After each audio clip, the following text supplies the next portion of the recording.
سب سے پہلے تو میرے تمام دیکھنے اور سننے والوں کو میری طرف سے السلام علیکم۔ اور آج ہم بات کریں گے دماد رسول، ہم راز مصطفیٰ، ہم زلف حیدر کرار، سسر حسن ابن علی، جامع القرآن، منبع حیات، سخاوت کے مہر و منیر، جن سے حیا کرے خود رب ذوالجلال، جن کے ہاتھ کو رسول خدا محبوب خدا اپنا ہاتھ کہیں، وہ پاک ہستی ہیں حضرت عثمان غنی رضی اللہ تعالی عنہ کی۔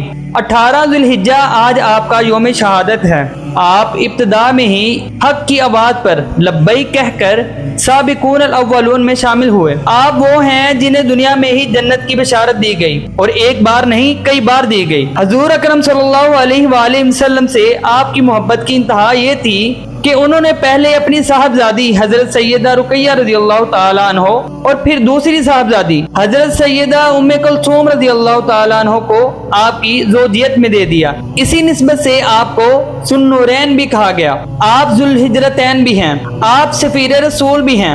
واقعہ حدیبیہ میں جب آپ کی شہادت کی افواہ پھیلی تو حضور اکرم صلی اللہ علیہ وآلہ وسلم نے 1400 کے قریب صحابہ کو جمع کر کے بیعت لی۔ اللہ رب العزت کو یہ بیعت اتنی پسند آئی کہ اس کے لیے سورۃ فتح میں آیت اتار دی۔ آپ غنی تھے، آپ سخی تھے۔ مدینے میں پانی کی قلت ہوئی تو آپ نے کنواں خرید کر مسلمانوں کے لیے وقف کر دیا۔ غزوات ہوئے تو اونٹوں سے لے کر فوجی اخراجات تک ہر جگہ پیش رہے۔ حرم مکہ اور مسجد نبوی کی توسیع میں خزانے کے منہ کھول دیے۔ عرب کا اتنا بڑا تاجر جب خلافت کے منصب پر آتا ہے تو ذرا غور سے سنیے، صرف 2 اونٹوں کے سوا اس کے پاس کچھ نہیں ہوتا۔ آپ اپنے عظیم الشان فتوحات سے 22 مربع میل پر اسلام کا پرچم لہرانے والے ہیں۔ فوج کو جدید خطوط پر استوار کیا، اسلام کا پہلا بحری بیڑا تیار کیا۔ 35 ہجری ذی القعدہ پہلے عشرے میں حضرت عثمان غنی رضی اللہ تعالی عنہ کے گھر کا محاصرہ کیا گیا۔ وہ جس نے لاکھوں امتیوں کے لیے کھانے کا بندوبست کیا،